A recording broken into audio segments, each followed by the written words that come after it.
On May 16, 1940, William Knudsen sat alone in his Detroit office at General Motors headquarters, staring at a telegram from Washington that would change the course of his life and the future of industrial warfare. President Franklin Roosevelt had just proposed something that seemed unthinkable. America must build 50,000 military aircraft per year. Knudsen, president of the largest manufacturing company on Earth, knew exactly what that meant. He controlled 200 factories, 350,000 employees, and earned more than any other executive in America. Yet even he understood the enormity of what Roosevelt demanded.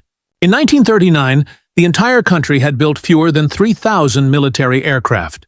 The total number of planes in the U.S. Army Air Corps barely reached 1,700, most of them outdated.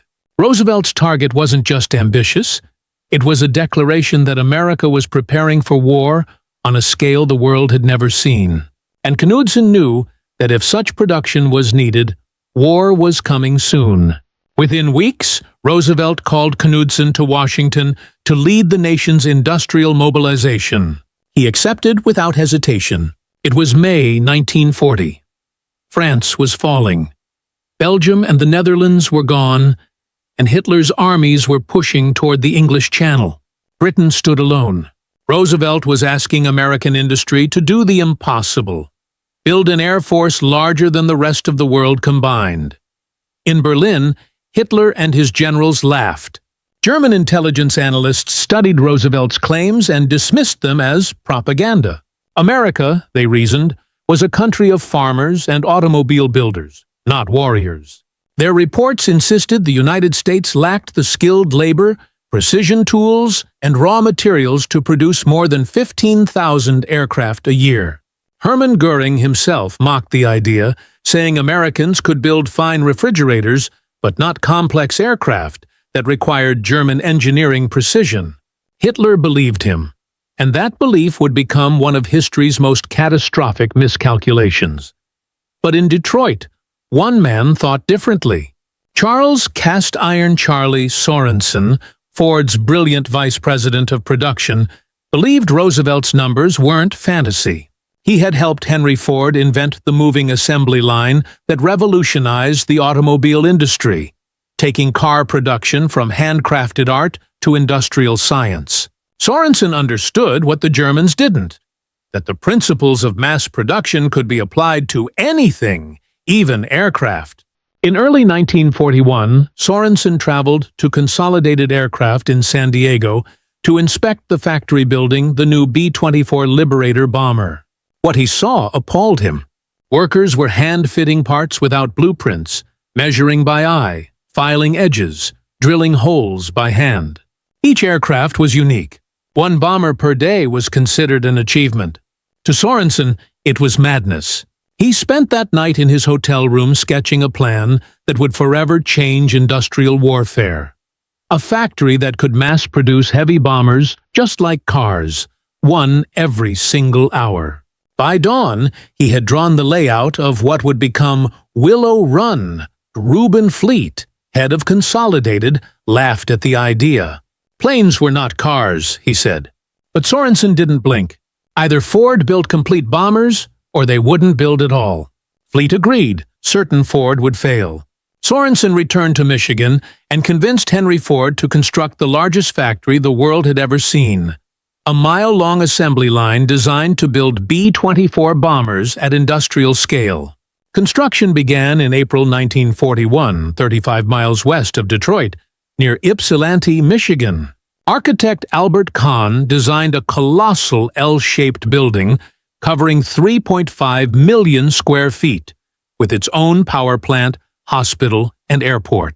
The project cost nearly $47 million, over $800 million in today's money. The sheer scale was unprecedented.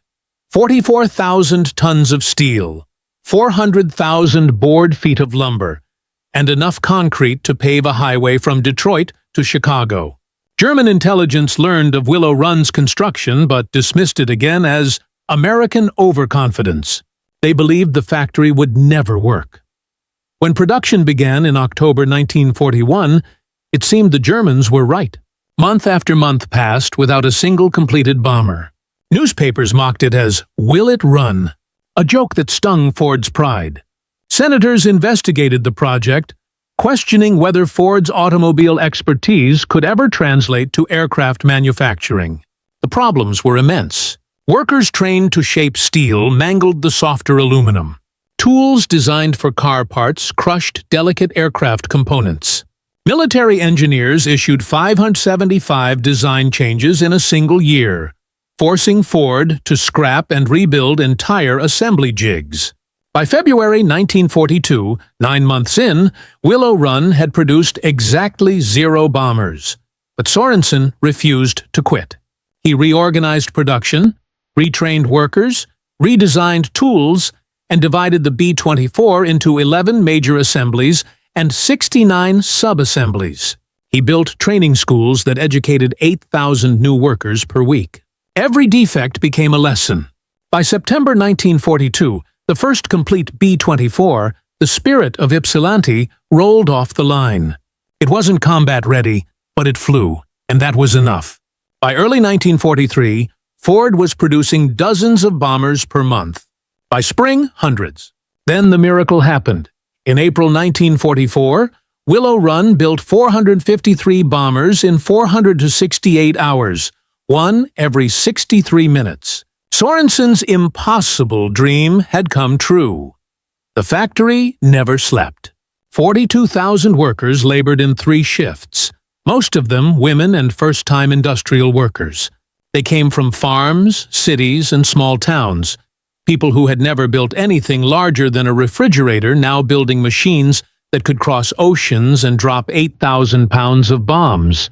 The government built an entire city, Bomber City, to house them, complete with schools, clinics, and stores. A highway was constructed just to move workers to and from the plant. Willow Run became the beating heart of the arsenal of democracy. And Willow Run wasn't alone. Boeing in Seattle, Douglas in Long Beach, North American in Inglewood, and Lockheed in Burbank all adopted assembly line methods. By 1944, the United States was producing 96,000 military aircraft per year, nearly double Roosevelt's original goal. Germany built 120,000 planes during the entire war. America built 300,000. Each bomber, fighter, and transport rolled from an assembly line with precision that defied belief. P-51 Mustangs escorted bombers all the way to Berlin and back. B-17 Flying Fortresses and B-24 Liberators blanketed Europe in daylight raids of hundreds, sometimes thousands, of aircraft. When the Luftwaffe shot one down, another replaced it the next week. German fighter ace Adolf Galland later said it felt like trying to stop an avalanche.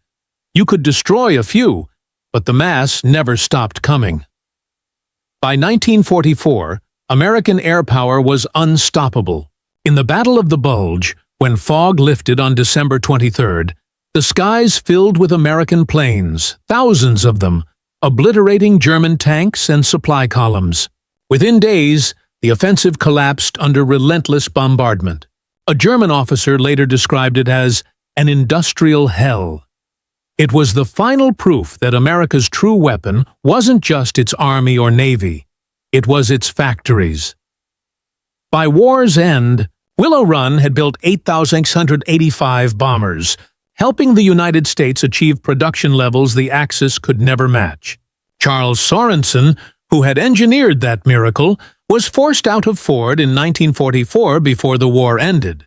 He received no medal, no official credit, but history would remember him as the man who proved America could build anything. William Knudsen, the executive who had once doubted Roosevelt's goal, became a lieutenant general and oversaw industrial mobilization across the nation. After the war, he said simply, "Victory was decided in the factories, not on the battlefields." He was right. Roosevelt's arsenal of democracy wasn't just a slogan. It was the literal truth. In the end, America buried its enemies under an avalanche of production they could never stop.